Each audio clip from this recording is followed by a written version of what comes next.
Hello dear friends, how are you? I am fine, sir. आइए हम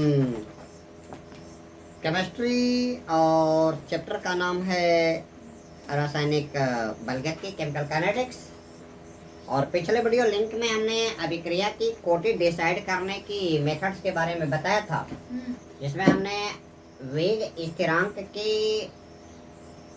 फार्मूले के आधार पे और दूसरा क्या बताया था, ग्राफिकल रिप्रेजेंटेशन के आधार पे सर काल और बताया था।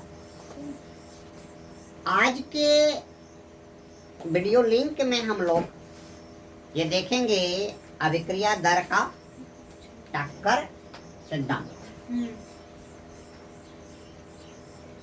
तो अभिक्रिया कब होती है? जब अभिकारक के अणु आपस में क्या करते हैं, कोलाइड करते हैं या टकराते हैं। और एक चीज बात यह होती है, टकराने के लिए उनमें मिनिमम ऊर्जा होनी चाहिए ताकि उनके अणुओं के बीच की बॉन्डिंग क्या हो जाए, टूट जाए। और एक चीज आप ये जान लीजिए कि अभिकारक अणुओं के बीच अभिक्रिया कराने के लिए वो न्यूनतम सबसे कम मात्रा में रिक्वायर्ड एनर्जी जो अभिक्रिया के लिए क्या होती है, आवश्यक होती है, उस ऊर्जा को आप क्या बोलते हो, सक्रियण ऊर्जा बोलते हो, एक्टिवेशन एनर्जी बोलते हो। तो आपका जो आज का टॉपिक है वह है अभिक्रिया दर का संघट्ट सिद्धांत। अभिक्रिया दर का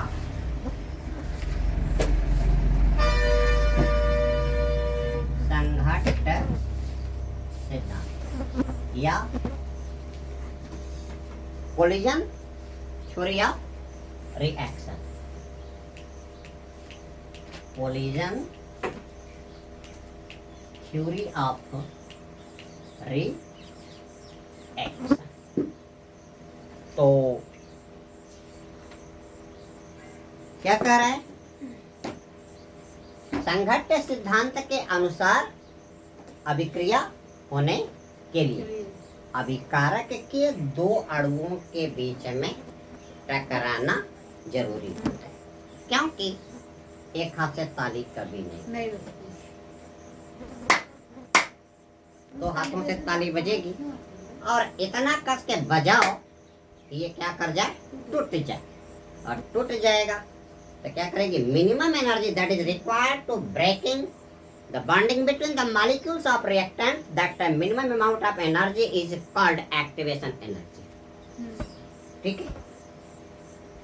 तो अभिक्रिया के होने के लिए सबसे पहले तो यह आवश्यक है कि अभिकारक के अणु आपस में टकराएं, और टकराने के लिए उतनी कम से कम मिनिमम ऊर्जा लेकर के टकराएं कि अभिकारक के अणुओं के बीच की बॉन्डिंग टूट जाए। और वो मिनिमम ऊर्जा वाले अणु जिनको आप क्या बोलोगे, सक्रियित अणु बोलोगे, एक्टिवेटेड, जिन अणुओं की उस मिनिमम ऊर्जा से एनर्जी कम होगी वो टकराने पर भी बॉन्डिंग नहीं तोड़ पाएंगे।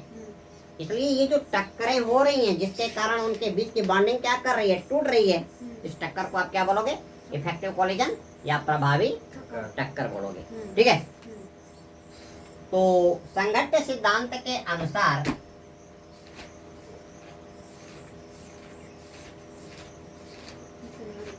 संघट्ट सिद्धांत या कोलिजन थ्योरी के अनुसार अभिक्रिया होने के लिए अभिकारक के दो अणुओं का टकराना क्या होता है, आवश्यक होता है। अभिक्रिया होने के लिए अभिकारक के दो अणुओं के बीच में टक्कर क्या होती है, आवश्यक होती है। ये बात समझ में आ गई। दूसरा कह रहा है कि ये टक्कर इतनी जोरदार हो कि अणुओं के बीच की बॉन्डिंग क्या हो जाए, टूट जाए। दूसरा पॉइंट, टक्कर इतनी जोरदार होनी चाहिए, जोरदार होनी चाहिए कि अभिकारक के अणुओं के बीच का क्या, आबंध, आबंध मतलब क्या, बांड, ठीक है, वो क्या कर जाए, टूट जाए। और जब बांड टूट जाएगा तो अणु किस स्टेज में आ जाएगा, परमाणु स्टेज में, ठीक है। जब बंध टूट जाएगा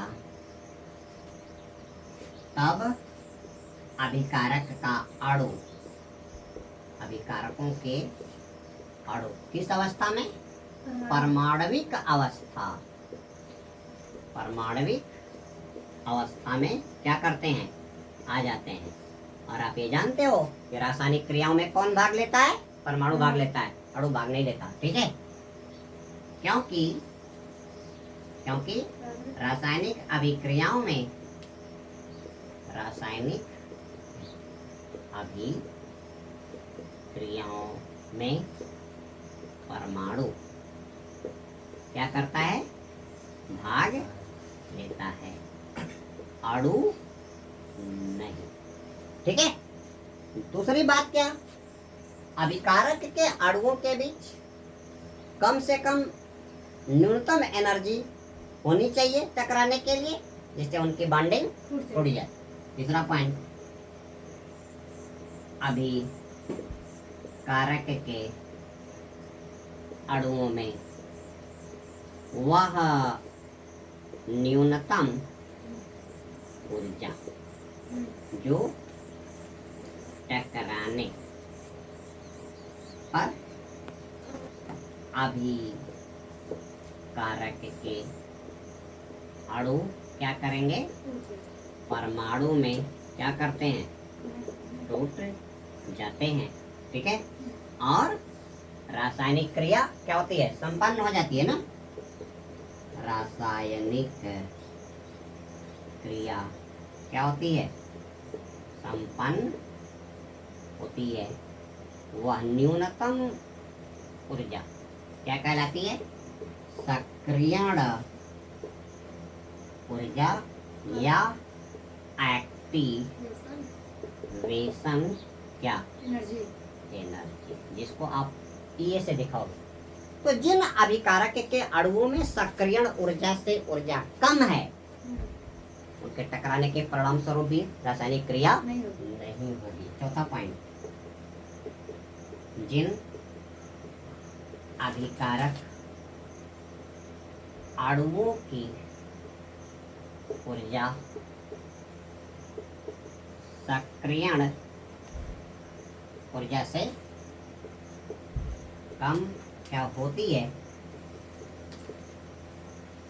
उनके द्वारा रासायनिक अभिक्रिया नहीं होती है, ठीक है बेटा।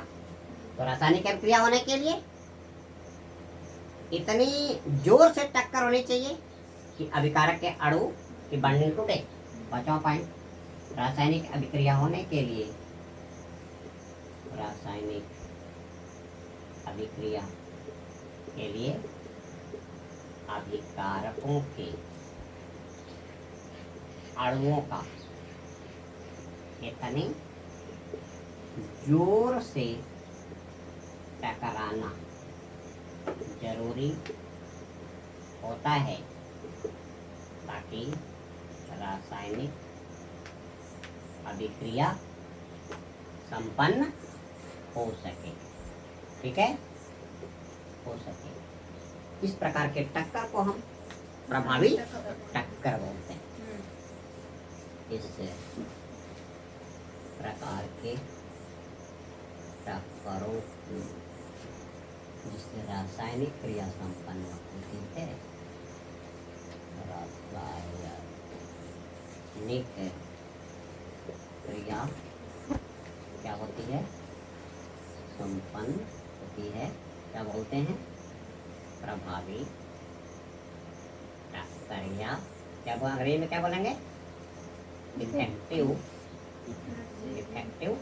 कोलिजन कहा जाता है। ठीक है बेटा। तो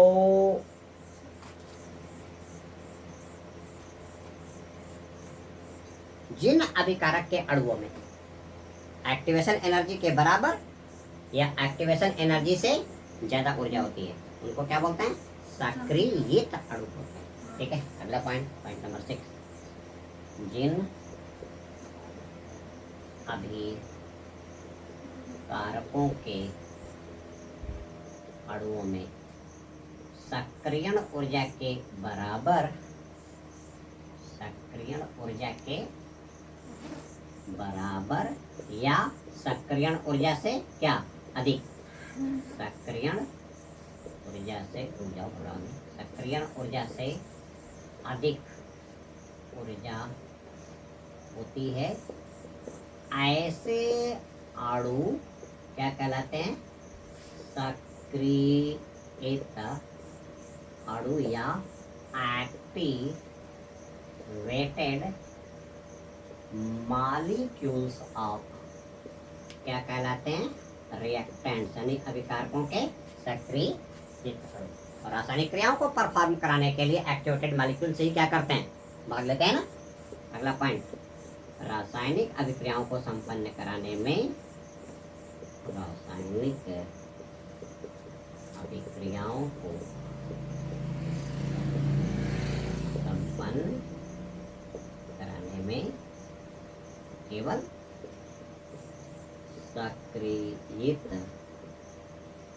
अणु ही क्या करते हैं, भाग लेते हैं। ठीक है, अगला क्या कह रहा है, टक्कर होने पे अभिकारक के अणुओं का एक टकराने का एक दिशा ये क्या होती है आवश्यक, एक तो सीधे टकरा रहा है, दूसरा क्या कर रहा है, साइड से टकरा रहा है। तो अगला पॉइंट, टक्कर होने पे अभिक्रिया के लिए, टक्कर होने पर अभिक्रिया के लिए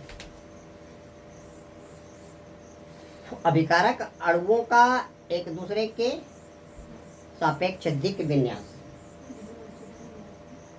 अभिकारक अणुओं का दिक् विन्यास यानी क्या, ओरिएंटेशन भी क्या होता है, आवश्यक होता है। जैसे देखिए, ये आपका एक मान लो, एक अभिकारक आपका ए से A2 और दूसरा क्या है B से B। तो इसको आप क्या बोलोगे, प्रतिकूल दिक् विन्यास बोलोगे, प्रतिकूल दिक् विन्यास। दूसरी स्थिति क्या होगी,